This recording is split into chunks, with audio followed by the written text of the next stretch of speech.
xaflad la ka dhiirigeliyay arday baratay shariicada islaamka ee waybalka goboday degmada Luuq ee gobolka Gado faafaynta warqan way banaahay Cabdinuur Shakir xafladan ayaa waxaa lagu dhiirigelinayay ardada baratay culumta sharciga iyo luqadaha una gudubtay heerkii labaad ee waxbarashada islaamka macadka Abubakar As-Siddiq waxaana ka soo qayb galay maamulka degmada Luuq waalidiinta ardayda iyo ardada wax ka baranaysa macadka Abubakar As-Siddiq iyo bulshada qeybahooda kala duwan ugu horeyntii waxaa xafladda daahfuray madaxa maktabada dacwa Macalin Carafaad aadka u wanaagsan oo qiimaha badan dhabaantii sida looga soo shaqeeyay baad ku cajibinaysaba marka koobaad Soomaalidu waxay yiraahdaan aragis ku deeqay untu isku deeqla muta laakiin ani waxaan ka dhaadhicin macadkan wuxuu yahay macadkan waxa la dhigaa toddobaadkoo dhan baa la dhigaa isla goobtaana lagu dhigaa macaahid badan iyo iskuulo badan baa meeshan ka shaqeeya waa meel barakaysan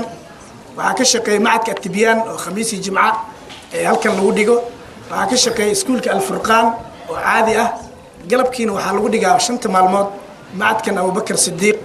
ayaa lagu dhigaa waxaana dhigta wiilal iyo gabdho aad u tiro badan waxa la rabaa degmada Luuq in wax badan laga bedelo أيها الناس أوصيكم بنفسي وأنفسكم اتقوا الله أما بعد خطبة تتعلق دور المرأة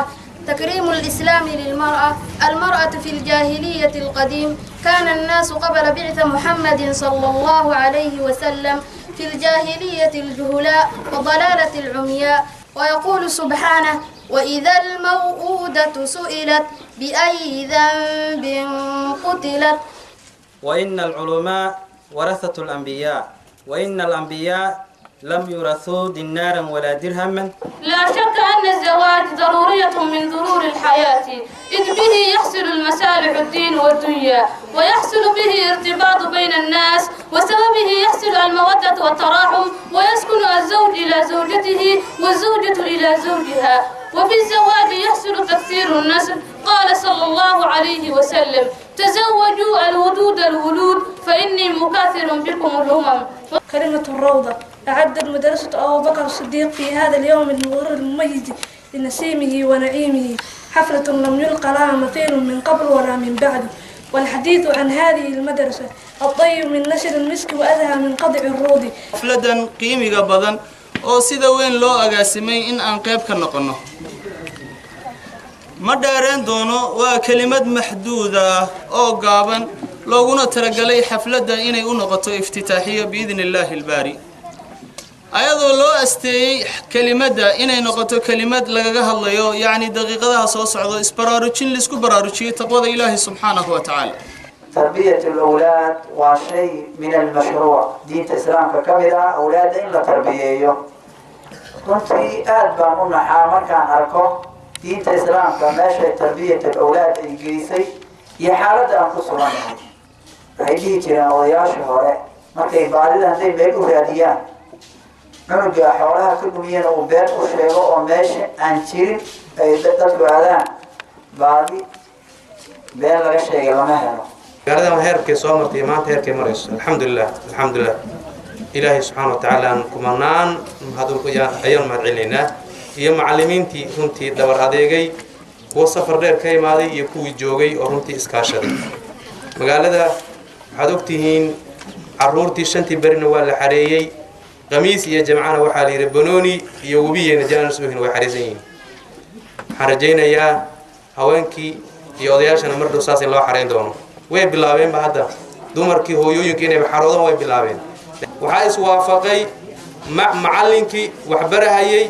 iyo waalidkii iyo ardaygii ayaa isku mowqif noqday macallimiintii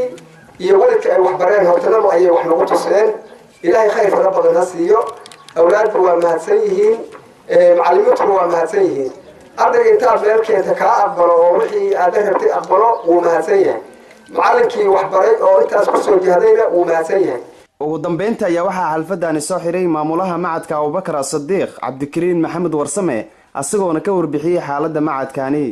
Abubakar Siddiq wuxuu jiraa hal sanad baa u dhamaaday waxaana u raacay bilaha hadda sanadkan aan ka qabno 2017 hor istaagay haddana waxaan ku jirnaa 2018 bishii saddexaad intaas ayuu jiraa macadkan Abubakar Siddiq macadkan waxaa lagu bartaa culumta sharciga cilmiga sharciga yaa lagu bartaa qur-aanka iyo tafsiirkiisa xadiidka fiqiga luuqada ayaa lagu bartaa carabiga waxaa lagu bartaa maadiga ingiliishka xisaabta iyo culumka siirada nebiga ayaa ku jirto halkaasay ku qoran yihiin dhammaan wax lagu barto macadkan sababtii loo aasaasay haddii aan wax ka sheego walaalayaal markaan fiirinay magaaladeena aan joogno luuq in ay dhanka diiniga macaahid badan marka ayada kama jirin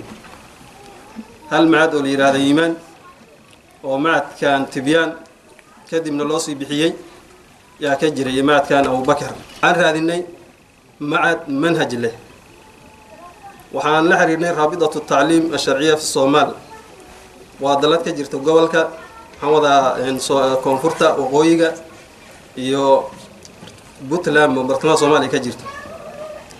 oo ku midaysan yihiin macaahidda sharciga leh shahaado secondary daladaas ayaan la xiriirnay maamulkeeda u sarreeyana uu joogo laga maamulo caasimadda dalka muqdisho arrintaan wadanaan u bandhignay wayna soo dhoweeyeen waxayna siiyeen manhaj aan ku shaqayno cabdinuur shableeye xasan cabdinuur shikir tv-ga koonfur galbeed ee soomaaliya degmada luuq ganaane ee gobolka gadow